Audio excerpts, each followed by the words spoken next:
I would say 95% of the people live and die without ever realizing what is their unique genius.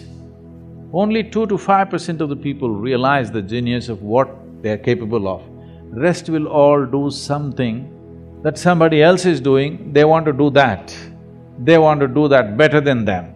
That is their idea of well-being.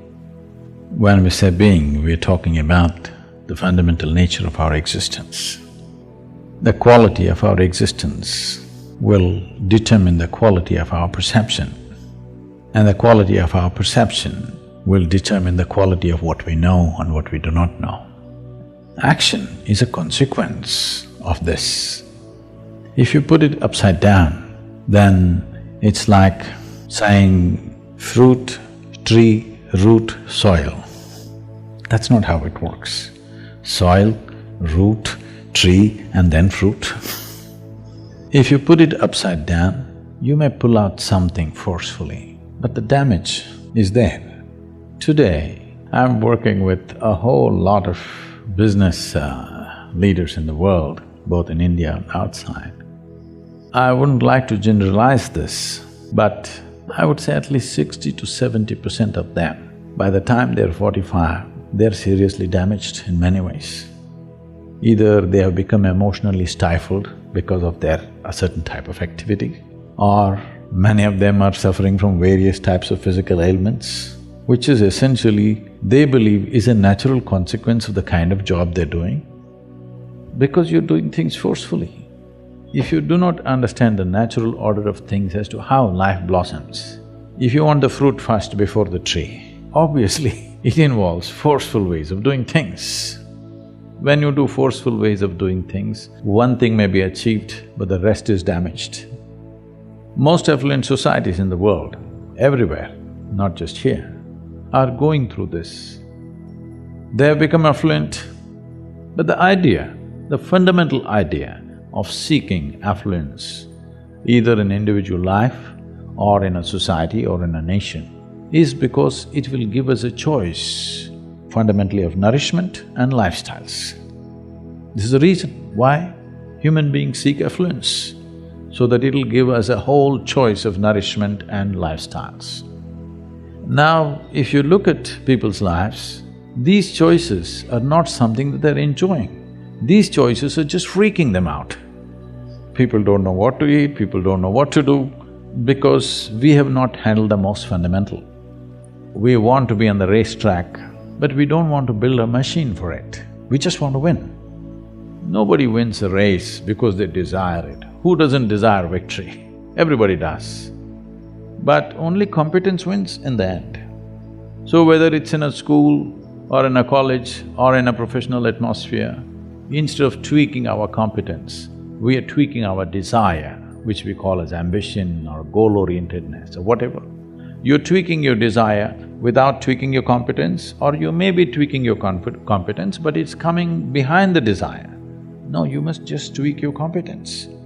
What you can do may be beyond your desire, or it may be a little less than that, we don't know. But without tweaking your competence, you're trying to tweak your desire, which causes an unnecessary sense of stress when you do well. Look at the pain of that. You're suffering your well-being. This cannot be excused because our well-being is coming at a great loss and pain to every other creature on the planet. And we are suffering it simply because we are putting the cart before the horse.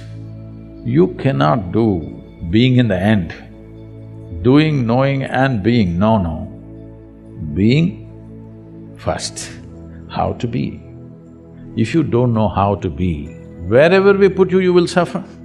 If you know how to be, whether you work here in San Francisco or you have to work in the Mars, it doesn't matter. Wherever you are, you will know how to do. What will you do? You will function to the best of your intelligence and capability. That's all you can do. In our lives, if we do not do what we cannot do, it's not an issue. But if we do not do what we can do, we're a disastrous life. That's all we're trying to avoid, that we don't end up not being able to do what we can do. But once you create this unnecessary, completely avoidable stress that Your desire is bigger than your competence.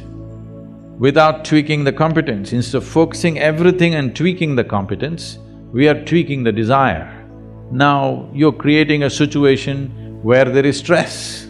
Stress means you're moving towards incompetence, not towards competence. Any machine on the planet will function at its best only when there is no sense of friction. The least amount of friction means that machine is the most efficient machine. Why is that not true for human mechanism? If this functions with least amount of friction, this will function at its best. Will I be as good as you? Maybe not. But I will be at my peak, and that's all.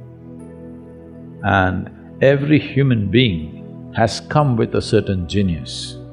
But I would say, because of the type of schooling that we have taken to across the world, not in any one place, and the way we're approaching life, I would say 95% of the people live and die without ever realizing what is their unique genius. Only 2 to 5% of the people realize the genius of what they are capable of. Rest will all do something that somebody else is doing, they want to do that. They want to do that better than them. That is their idea of well-being. Because of this, a tremendous amount of human genius is simply lost. And that is the biggest crime on the planet, that human genius is stifled because everybody is trying to be in one basket and be on top of everybody else. This is a very rudimentary way of functioning in the world. Unfortunately, that's become the way everywhere. We're trying to do something, but that's in small scale. The large-scale schooling and education and professional seekings are all in this way. We all wanted to get into one basket and be on top of the pile. It's a cruel way to live. If you get there also, you will suffer. If you don't get there also, you will suffer.